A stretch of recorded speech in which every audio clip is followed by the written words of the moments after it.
house itself had been waiting for me.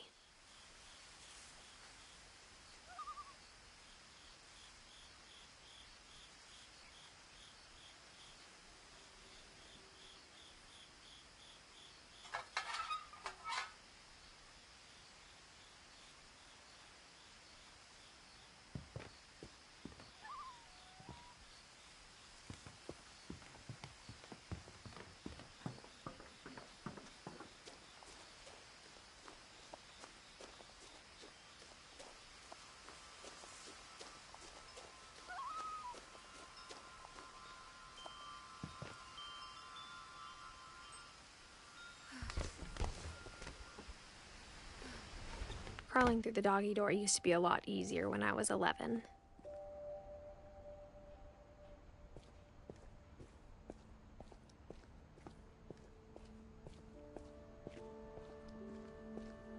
For the first time in years, I felt like I was home. But instead of a family, there were just memories of one. Like how after Louis started working at the cannery, we all got sick of eating salmon. Except our cat, Molly.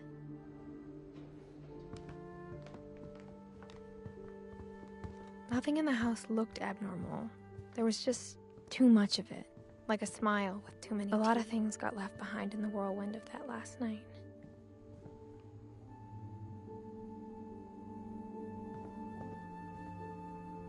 My mom wasn't much of an optimist, but she never stopped believing that my brother Milton was alive.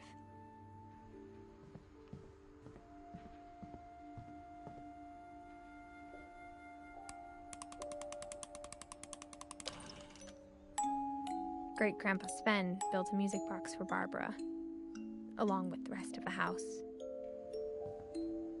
Mom always told me to stay out of the basement, so I wasn't too surprised when the key didn't fit.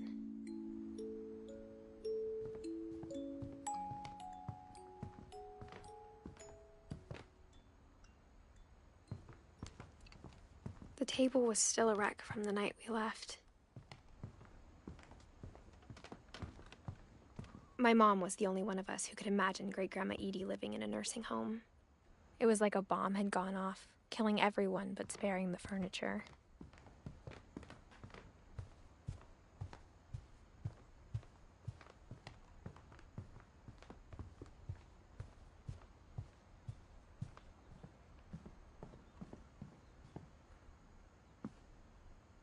After Milton disappeared, Mom sealed up all the bedrooms.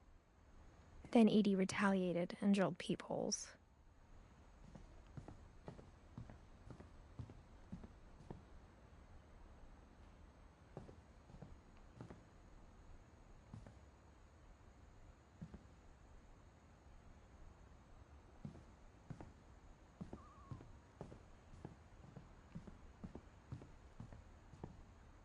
Whenever people ask me about my family, the first thing they always want to know about is Barbara.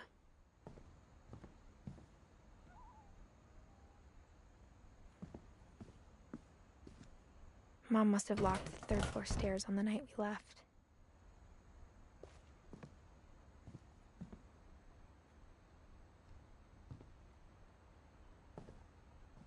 Edie's father, Odin, built the original house.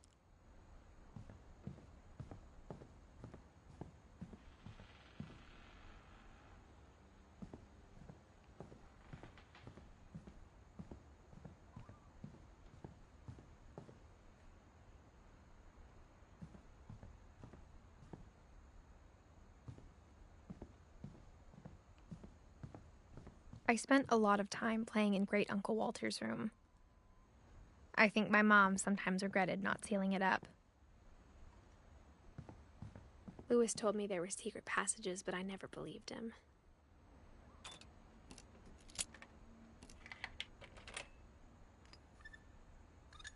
Turns out, my mom was really good at keeping secrets. Now it was time to find out what my mom had been afraid of.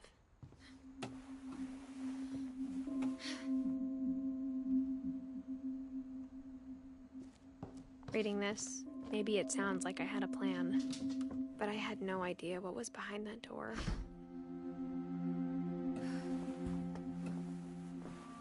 Just like I had no idea where all this was gonna lead.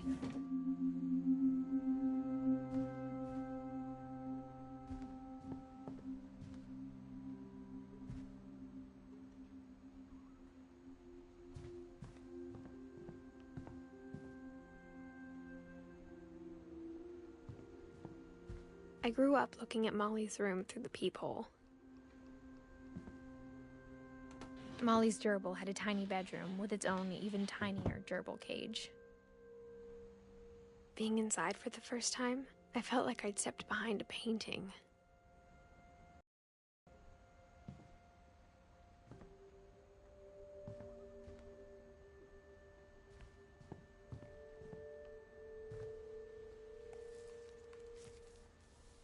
December 13th, 1947.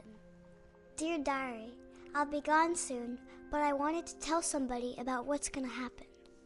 It started when Mom sent me to bed without dinner. I woke up and I was starving, so I looked around for something to eat.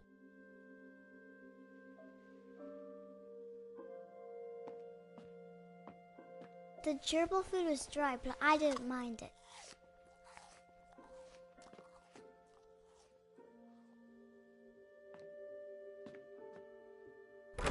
Mom, can I come out now? Sweetheart, it's late. Go to sleep.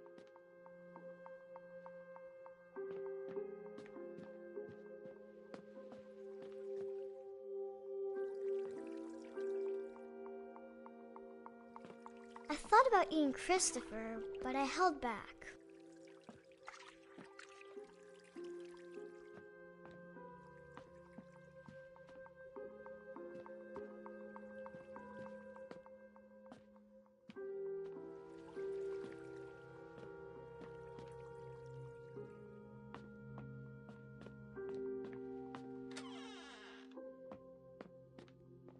I kept eating and eating.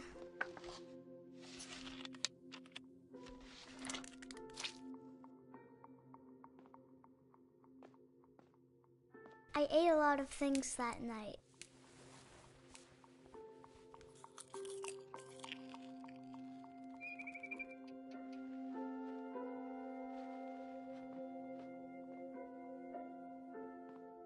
Then I heard chirping outside my window. It was a barn swallow going back to her nest. I reached out for her.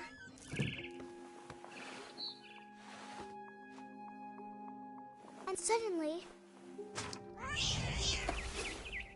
I was a cat.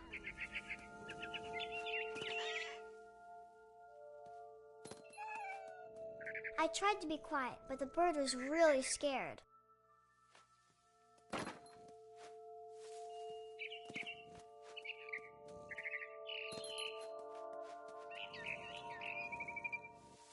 Mom and Dad didn't even look at me.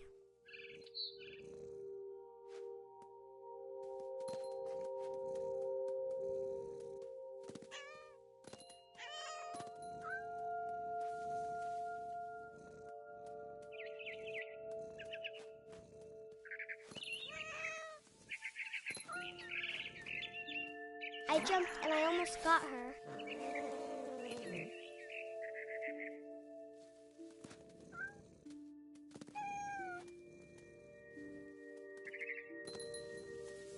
I could tell she was getting really tired.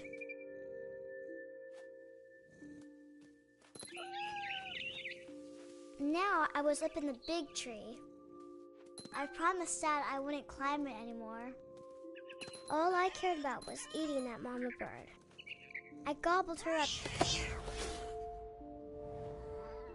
And suddenly, I was an owl. First, all I heard was the wind. Then I heard little teeth nibbling in the grass.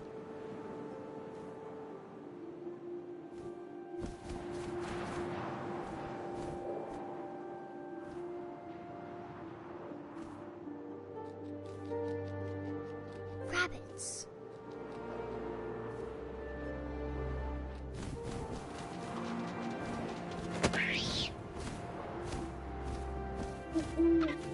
I imagined his face looking up and seeing mine through my talons.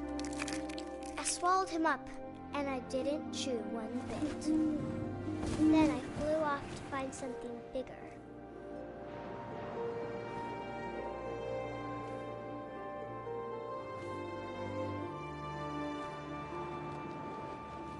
A mama rabbit.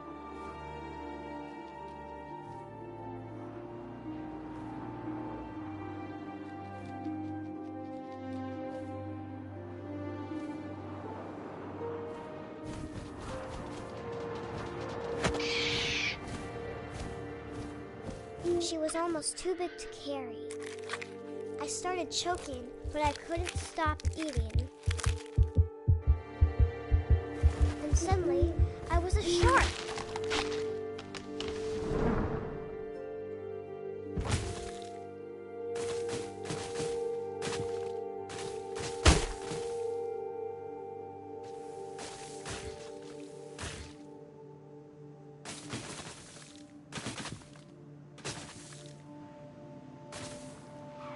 I rolled off a cliff and into the ocean.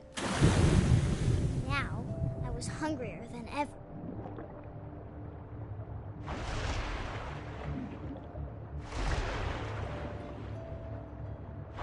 I wanted fat, juicy seals. I tore off her flipper, and it tasted really good.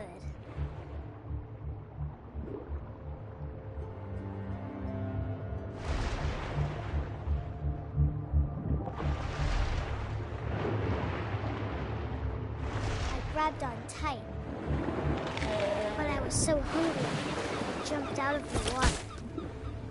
When I opened my eyes, everything had changed.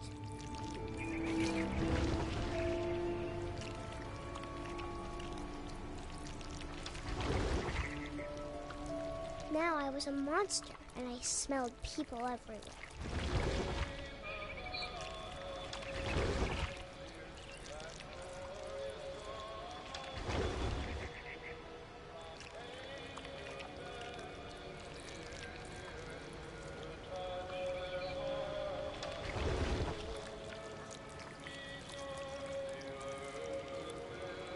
I was big, but I moved real quiet.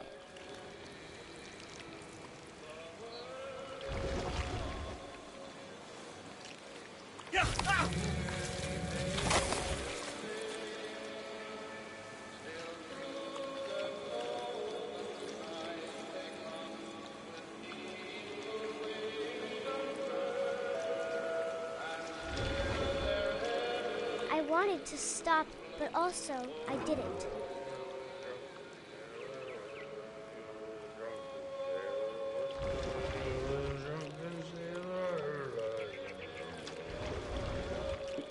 His belly was rusty, his belly was rusty, his belly was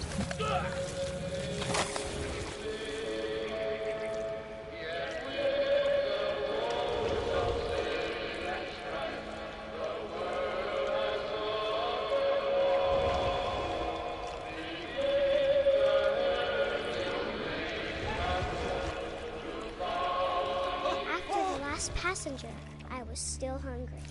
And to cross the water, I smelled something new. Something I had to have, so I swam towards it.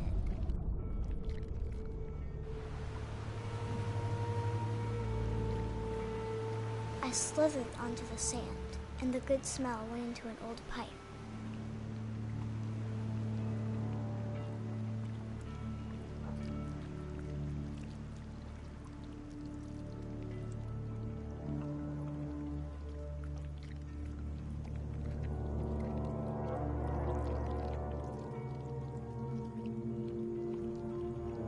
I got closer and closer.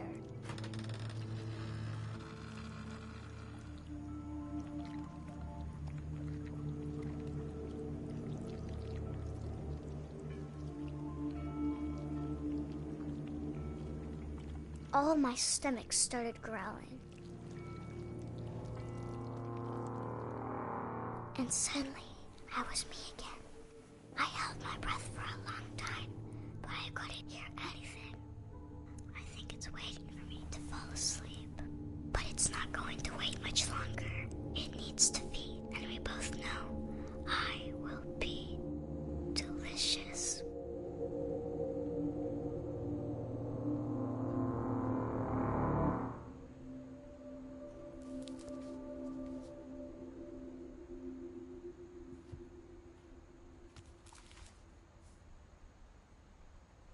I'm not sure if I believed all of that, but I'm sure Edie would have.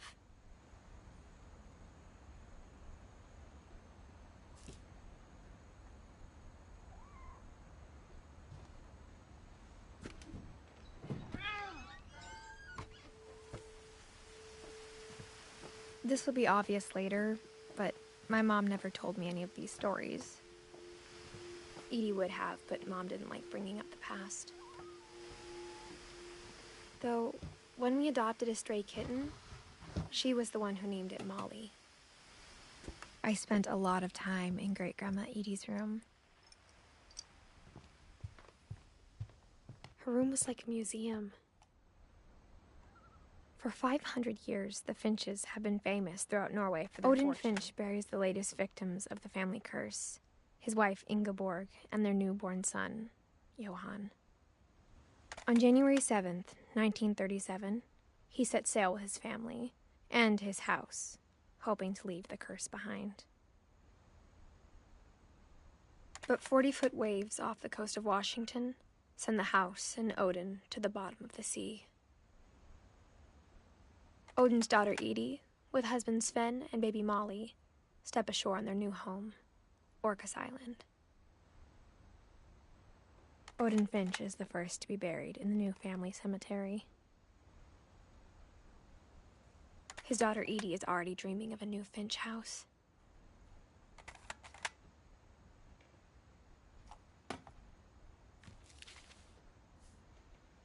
Whatever's wrong with this family, it goes back a long ways.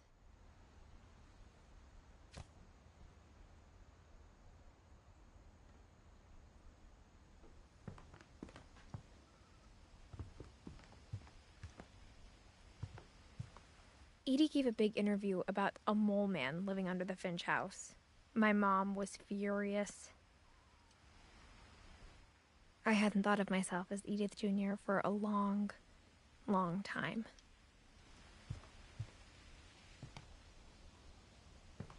When Edie told people Sven was killed by a dragon, she could also have said he was building a dragon-shaped slide that collapsed. She could have, but she didn't. Even in her 90s, sometimes Edie seemed a lot younger than my mother.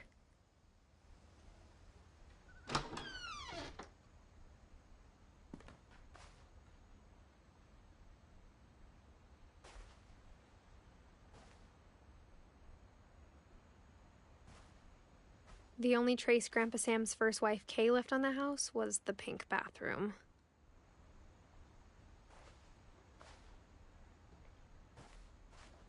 It was a pretty big trace.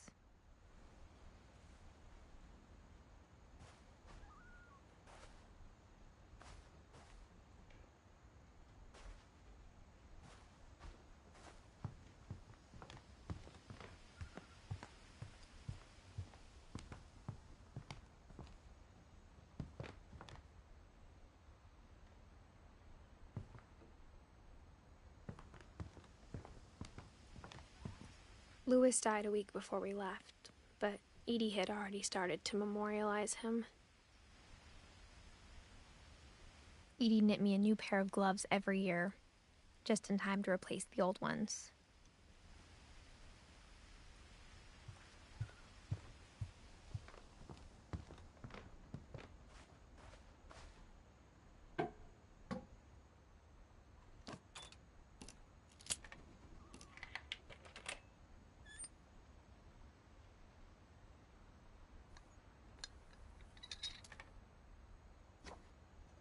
There's a secret in this bathroom.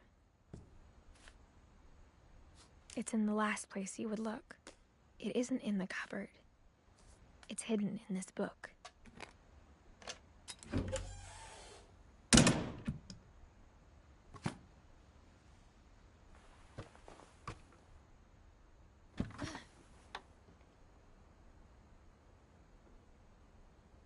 Sven gave Sam an old camera he'd refurbished.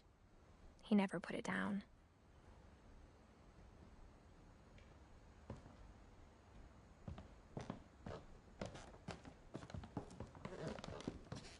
From the paintings on the wall, it was clear my brother Milton had been here before me.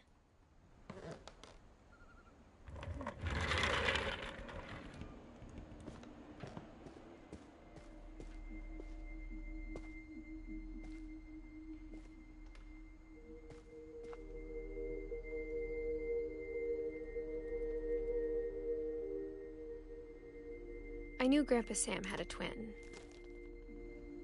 and that he never talked about him.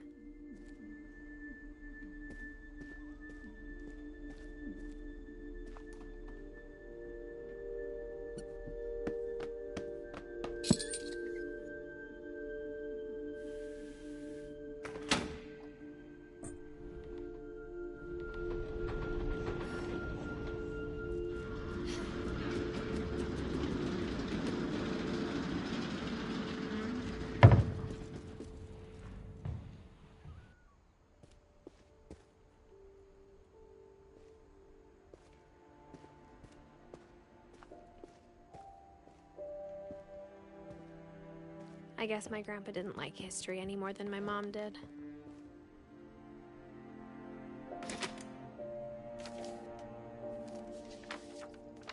How I Want to Remember My Brother by Sam Finch.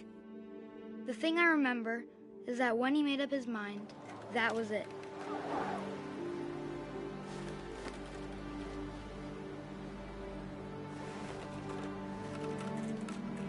My brother said he'd die before he ate another mushroom, and he did.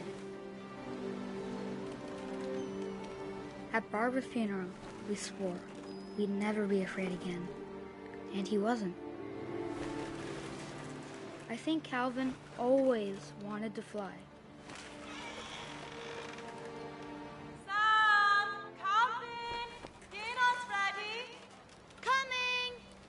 But that day, he finally made up his mind to do it. I told him going around was impossible. Maybe if I hadn't said that,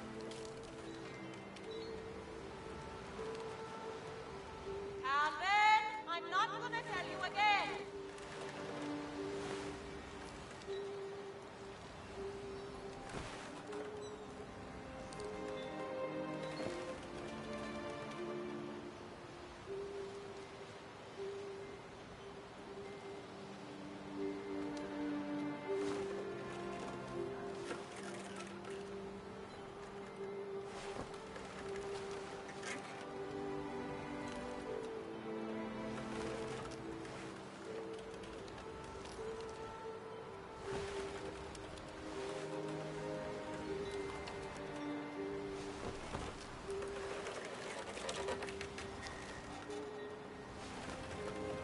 maybe if the wind hadn't picked up,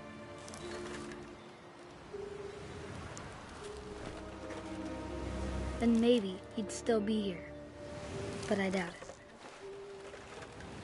I think he'd already made up his mind.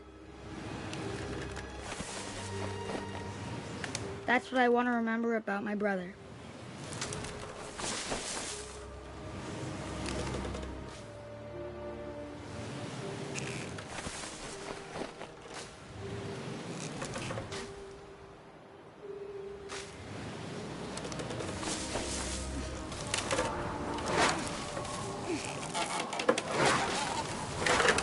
The day he made up his mind to fly.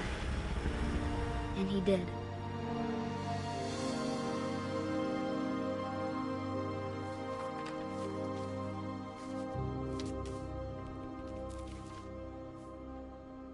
Calvin's story felt strangely familiar. When I was younger, I remember trying to do the exact same thing.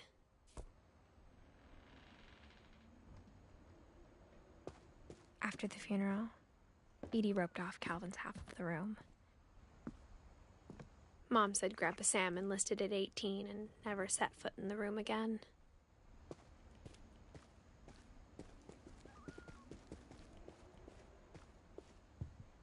The passages were a pretty tight fit. They'd obviously been built for smaller hands and bellies.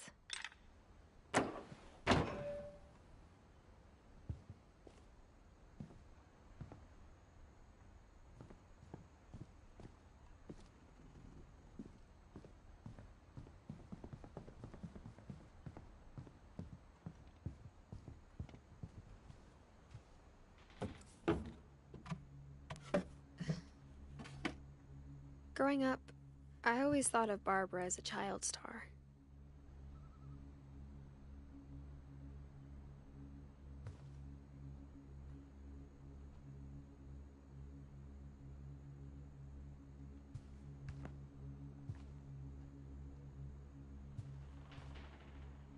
I never thought about how hard it must have been for her. Of all the stories people wrote about Barbara's death, I'm surprised Edie saved this one.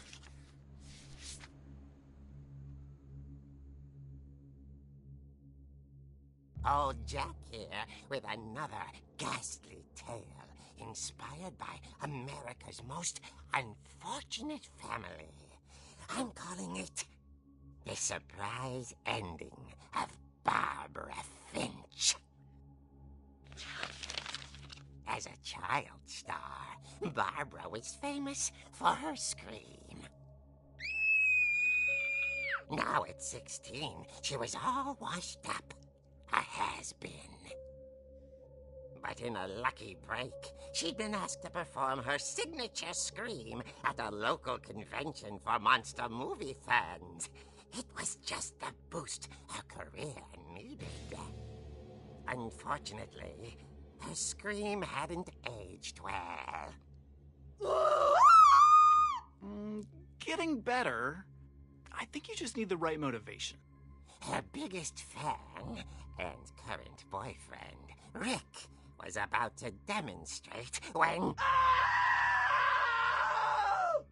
Now that was a great scream. It was Barbara's father, Sven. He'd slipped into a table saw and had to be rushed to the emergency room. So Barbara got stuck babysitting her youngest brother, Walter. Her convention comeback was cancelled. Okay, I'm hearing frustration, but I'm not hearing terror. What if I tried... A gang of hoodlums in Halloween masks have been terrorizing Orcas Island tonight. Police are urging residents to... That came from the basement. You're right!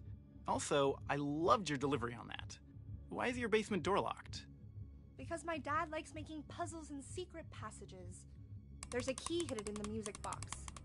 The secret is to keep winding and winding until finally the key pops out. Thanks, babe. I'll be back in a sec.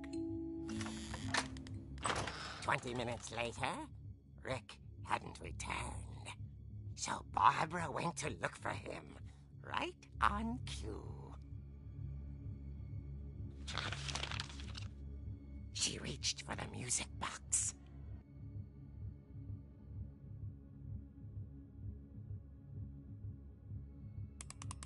And as she wound the key, she listened for Rick, but the house was silent.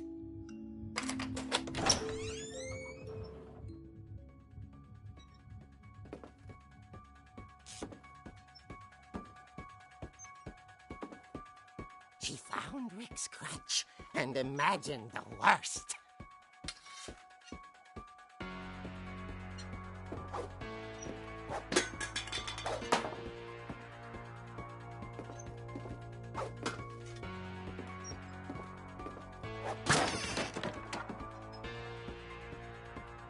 The gang's leader is the infamous Hookman killer, Dr. Carl Hamill, who impaled and then ate his family 10 years ago tonight.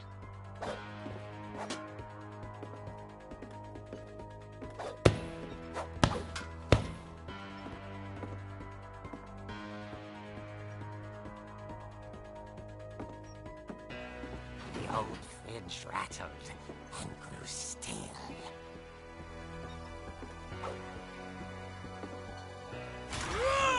Oh dear! Oh! Rick? Barb, relax. I was just trying to scare you to help you find your scream. Well, I'm not scared, Rick. I'm furious. Then act furious. All I'm getting from you now is that you're hurt and confused and you're... She threw him out, but she kept a little something to remember him by. Barb, have you seen my other crutch? And she was still holding it when she fell asleep watching the late picture show. Hours later... Barbara! Walter, what's going on up there? Ah! Okay, I'm coming up, but if this is a trick, you're dead, Walter.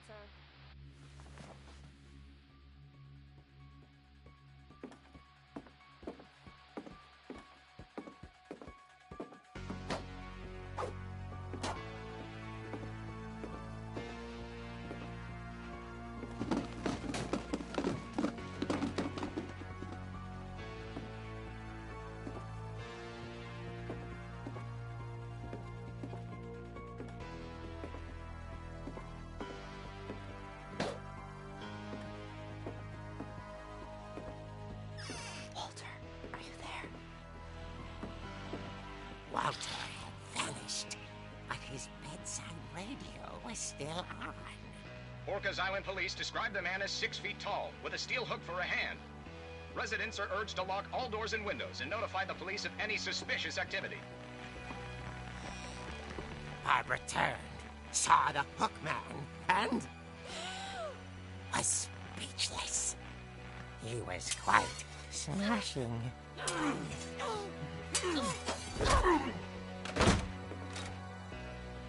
And when he was, he couldn't get enough of Barbara.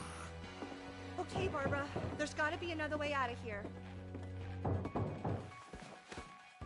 That night, she played her part beautifully.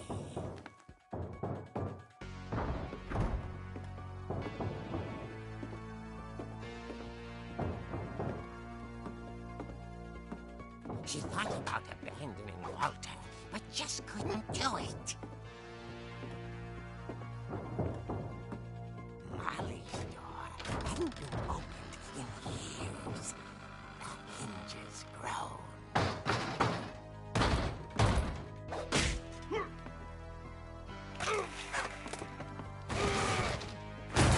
He wasn't moving, but she sensed the story might not be over yet.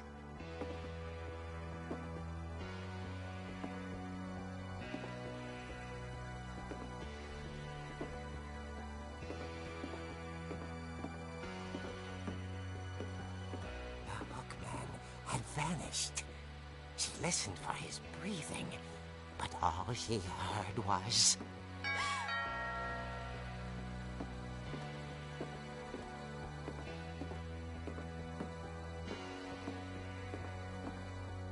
At the door, she heard whispering. It was coming from inside the house.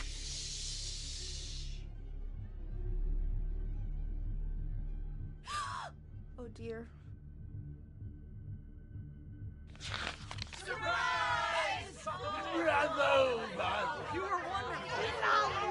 The monsters had come to surprise her.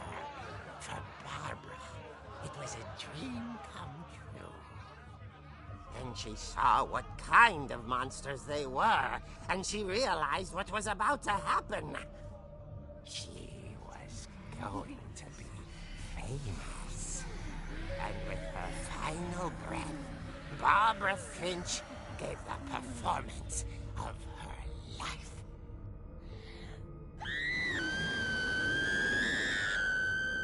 I wasn't there myself, but I hear Barbara was magnificent.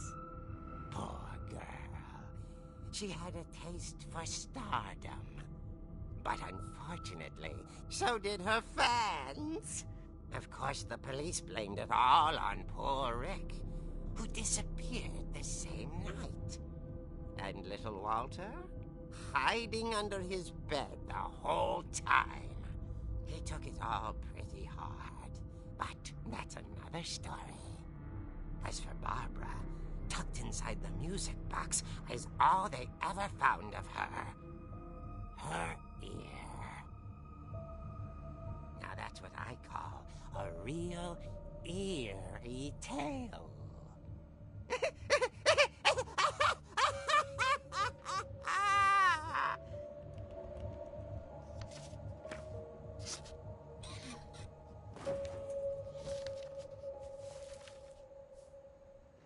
Edie told me all Barbara wanted was to be remembered, as absurd as that comic was.